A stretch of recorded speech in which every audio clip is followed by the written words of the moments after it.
యోధ ఓ ఆత్మఘోష ఎపిసోడ్ 23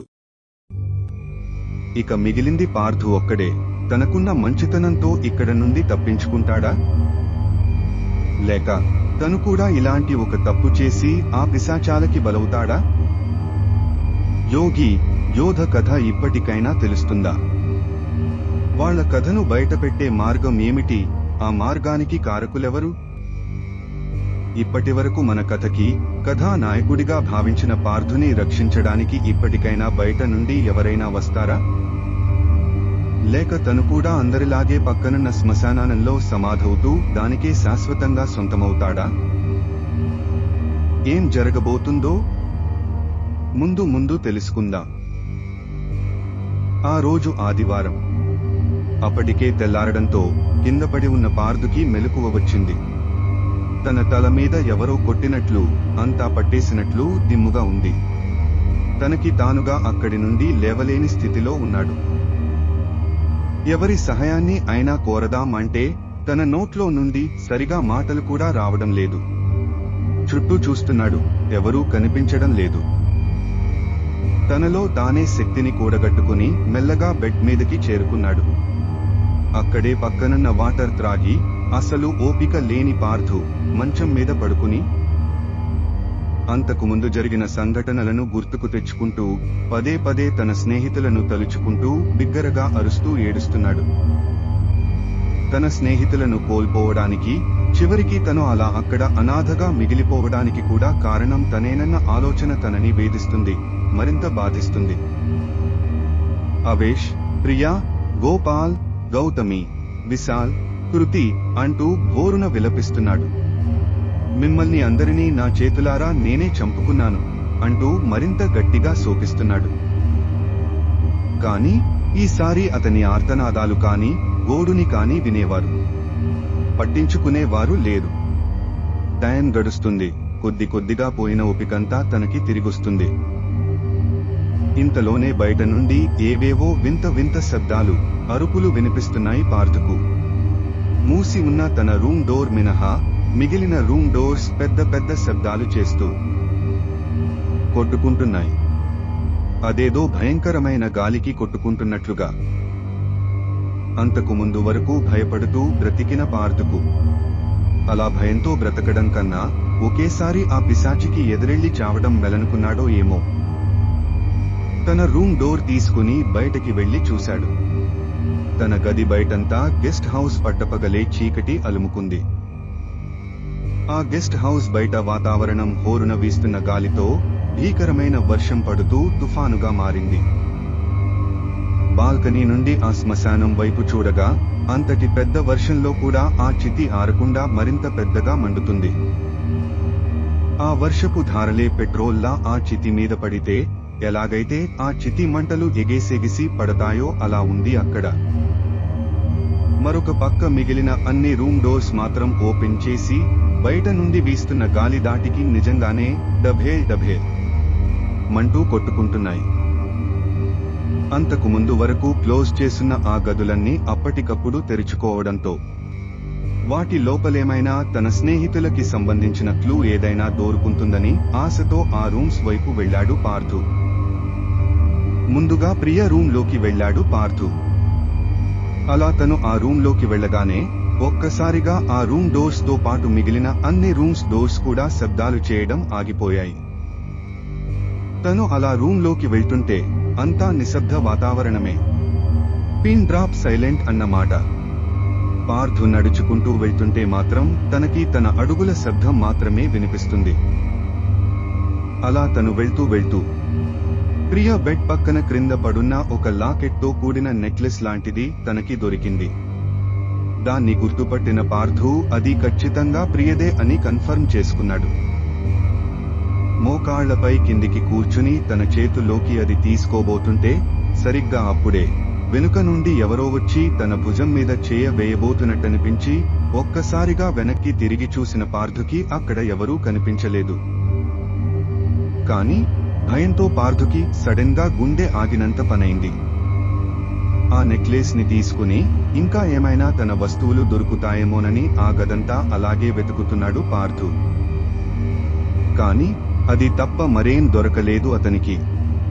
ఇంతలోనే మళ్లీ ఒక రూమ్ డోర్స్ శబ్దాలు చేస్తూ కొట్టుకోవడం వినిపించింది పార్థుకి. ప్రియ రూమ్ నుండి బయటకి వచ్చిన పార్థు ఆ డోర్స్ కొట్టుకుంటున్న రూమ్ వైపు చూస్తే అది అవేష్ దని అర్థమైంది. ప్రియ రూమ్ నుండి బయటకి రాగానే ఆ రూమ్ డోర్స్ క్లోజ్ అయ్యాయి. ఇప్పుడు ఒక్క అవేష్ రూమ్ డోర్స్ మాత్రమే తెరిచి ఉన్నాయి. అందులో కూడా పార్థుకి ఏదో క్లూ దొరుకుతుంది వెళ్ళమన్నట్టుగా.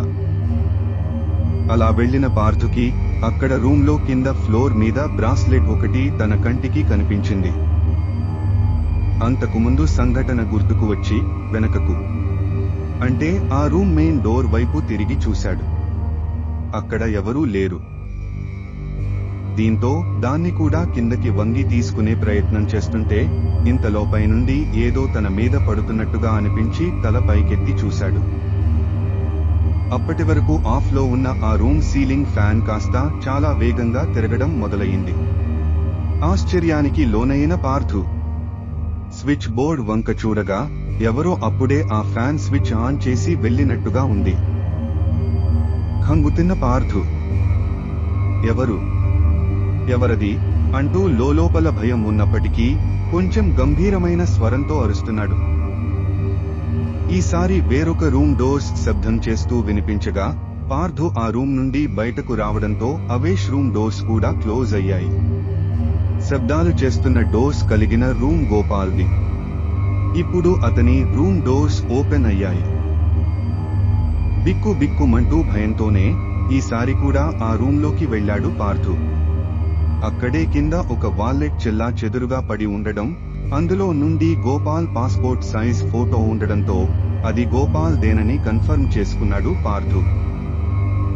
పైకి వెనకకు చూస్తూ ఎవరూ లేరని కిందికి వంగి ఆ వాలెట్ కూడా తీసుకోబోతుంటే అప్పటి వరకు బయట తుఫాన్ దాటికి సరిగా వెలుతురు లేకుండా ఉన్న ఆ గది వెలుతురు నిండుకుంది. అప్పుడే సడన్ గా ఎవరో లైట్స్ ఆన్ చేసినట్లుగా. పార్థుకి భయం మరింత పెరుగుతుంది.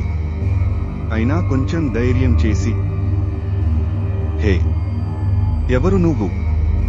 నాతో ఎందుకు ఆటలాడుతున్నావ్? అంటూ ఆ అజ్ఞాత వ్యక్తిని గదమాయిస్తాడు. ఇంతలోనే మళ్లీ ఇంకో రూమ్ డోర్స్ తెరుచుకుని డభేల్ మంటూ శబ్దాలు చేయడంతో బయటకి వెళ్లిన పార్థు అవి గౌతమి రూమ్ నుండి వస్తున్నట్టు గమనించాడు. అలా తన రూమ్ లోకి కూడా వెళ్లిన పార్థుకి అక్కడ గౌతమి హ్యాండ్ బ్యాగ్ కనిపించింది. ముందు వెనుక పైన కింద అంతా చూశాడు. తనకెవరూ కనిపించలేదు. ఆ హ్యాండ్ బ్యాగ్ తన చేతుల్లోకి తీసుకోబోతుంటే ఉన్నపాటుగా డోర్ క్లోజ్ అయినట్టు పెద్ద శబ్దం. ఒక్కసారిగా ఖంగుతిన్న పార్థు ఊపిరి గట్టిగా బిగబెట్టి వెనక్కి తిరిగి ఆ రూమ్ మెయిన్ డోర్ వైపు చూశాడు. అది అలాగే తెరుచుకుని ఉంది. మరి ఆ శబ్దం ఎక్కడి నుండి వచ్చినట్టు? మళ్లీ డోర్ తెరుచుకుంటున్న శబ్దం జాగ్రత్తగా గమనించగా అది ఆ గది యొక్క వాష్రూమ్ నుండి వస్తున్నట్టు గ్రహించాడు పార్థు.